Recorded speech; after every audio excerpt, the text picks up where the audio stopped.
सुप्रभात बच्चों। आशा करती हूँ कि आप घर पर स्वस्थ होंगे और आप अपनी पढ़ाई समय पर कर रहे होंगे। बच्चों आज मैं आपको आपकी हिंदी व्याकरण का नया विषय कराने जा रही हूँ, जो है हमारा वाक्य विचार। वाक्य के बिना ना तो कोई हमारा जो हम पैराग्राफ लिखते हैं वो पूरा हो सकता है और ना ही कोई लाइन जो हम लिखते हैं वो पूरी हो सकती है। तो वाक्य हिंदी में बहुत ज़्यादा महत्वपूर्ण रखते हैं। तो हम शुरू करते हैं आज का जो हमारा विषय है वाक्य विचार। हम पहले इसकी परिभाषा देखेंगे बेटा। वाक्य शब्दों का सार्थक व क्रमबद्ध समूह वाक्य कहलाता है। जो शब्दों का सार्थक व क्रमबद्ध समूह है उसको हम वाक्य कहते हैं।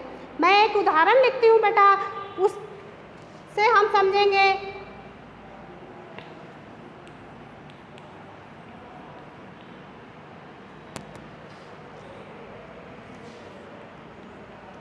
देखो बच्चों,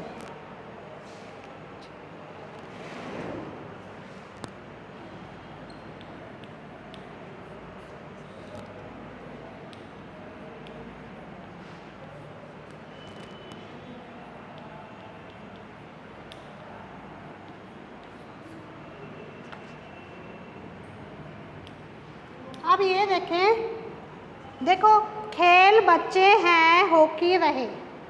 तो ये मैंने आपको एक उदाहरण लिखा है। तो जो ये मैंने लिखा है बेटा, देखो ना तो इसका कोई भाव है और ना ही ये कोई क्रमबद्ध समूह में क्रमबद्ध ढंग से लिखा गया है। अगर हम इसको पढ़ते हैं तो पढ़ने में भी हमें कुछ समझ में नहीं आ रहा। अगर हम इसको ऐसे लिखते हैं,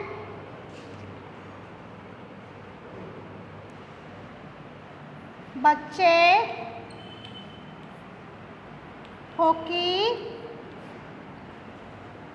खेल रहे हैं,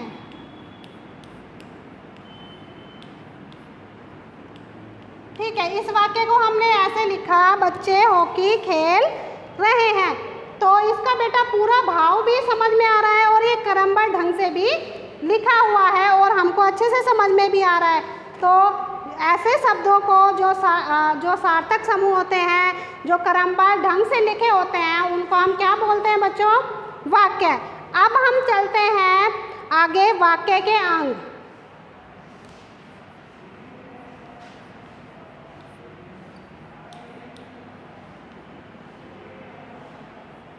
वाक्य के अंग, वाक्य के कितने अंग होते हैं? वाक्य के बेटा दो अंग होते हैं। कौन से? उद्देश्य और विधेय।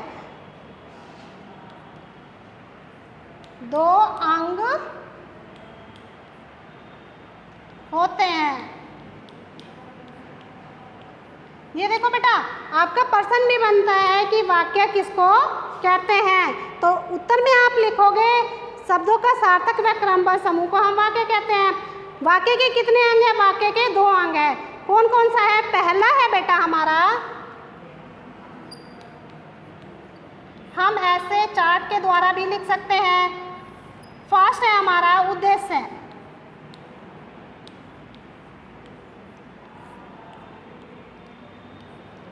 ये फर्स्ट है हमारा। और सेकंड है, दूसरा है हमारा बेटा विधेय।